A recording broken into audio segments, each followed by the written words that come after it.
गुजरात के सौराष्ट्र तट पर अरब सागर की लहरों के बीच खड़ा है सोमनाथ मंदिर। एक ऐसा मंदिर जो सिर्फ श्रद्धा का केंद्र ही नहीं बल्कि अनगिनत रहस्यों का घर भी है। कहा जाता है कि यह मंदिर भगवान शिव के 12 ज्योतिर्लिंगों में प्रथम है और इसकी महिमा का बखान स्वयं काल भी करने में असमर्थ है। लेकिन इस मंदिर की सबसे रहस्यमयी बात यह है कि क्या इसके गर्भगृह के नीचे कोई गुप्त खजाना छिपा है। क्या यह मंदिर सिर्फ एक आस्था का प्रतीक है या इसके पीछे कोई ऐसी शक्ति है जो इसे हर बार नष्ट होने के बावजूद फिर से खड़ा कर देती है। यह कथा हमें हजारों साल पीछे सतयुग के उस समय में ले जाती है जब चंद्रदेव पर एक भयंकर श्राप लगा था। मान्यता है कि चंद्रदेव को उनके ससुर दक्ष प्रजापति ने क्षय रोग का श्राप दे दिया था, जिससे उनका तेज क्षीण होने लगा। तब उन्होंने भगवान शिव की घोर तपस्या की और अपनी मुक्ति के लिए प्रार्थना की। भोलेनाथ ने उनकी भक्ति से प्रसन्न होकर उन्हें श्राप से मुक्त किया और तभी से इस स्थान को सोमनाथ कहा जाने लगा।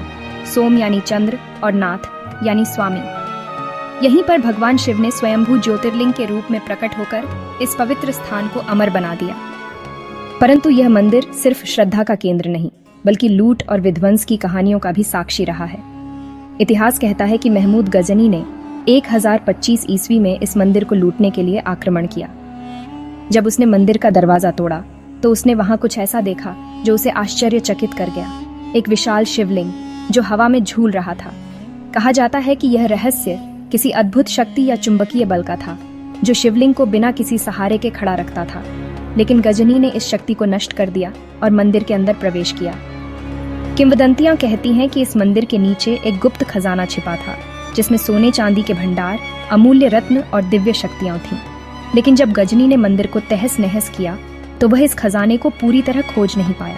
कुछ लोगों का मानना है कि वह खजाना आज भी मंदिर के नीचे कहीं छिपा हुआ है और इस रहस्य को केवल गिने चुने लोग ही जानते हैं। मंदिर के रहस्यों में एक और अनोखी बात है बाण स्तंभ, जो समुद्र की ओर संकेत करता है।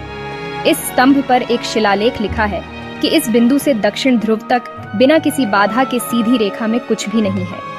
वैज्ञानिक भी इस तथ्य की पुष्टि करते हैं कि यह स्थान वास्तव में दक्षिण ध्रुव की सीधी रेखा में स्थित है। लेकिन यह कैसे संभव हुआ? क्या यह सिर्फ संयोग है या प्राचीन भारत के ऋषि मुनियों के पास ऐसी अद्भुत ज्ञान प्रणाली थी जो आधुनिक विज्ञान भी नहीं समझ सकता?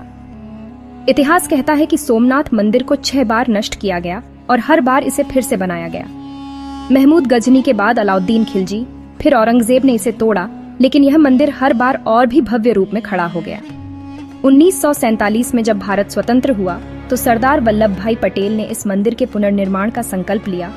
उस समय यह मंदिर खंडहर में बदल चुका था, लेकिन पटेल जी ने इसकी दिव्यता को फिर से जीवित किया। कहा जाता है कि पंडित जवाहरलाल नेहरू ने इस पुनर्निर्माण का विरोध किया था, लेकिन भारतीयों की आस्था के आगे किसी की एक न चली और सोमनाथ मंदिर एक बार फिर से अपनी पूरी भव्यता में खड़ा हो गया। लेकिन सवाल आज भी वही है, क्या मंदिर के नीचे कोई गुप्त खजाना छिपा है? क्या सोमनाथ मंदिर की अद्भुत शक्ति इसे बार बार नष्ट होने से बचा लेती है, या फिर यह सिर्फ एक महान धार्मिक स्थल है जो इतिहास की आंधियों को झेलते हुए अडिग खड़ा है? इन सवालों के जवाब शायद कभी न मिले, लेकिन इतना तय है कि सोमनाथ मंदिर सिर्फ एक मंदिर नहीं बल्कि भारत की संस्कृति, आस्था और अविनाशी शक्ति का प्रतीक है।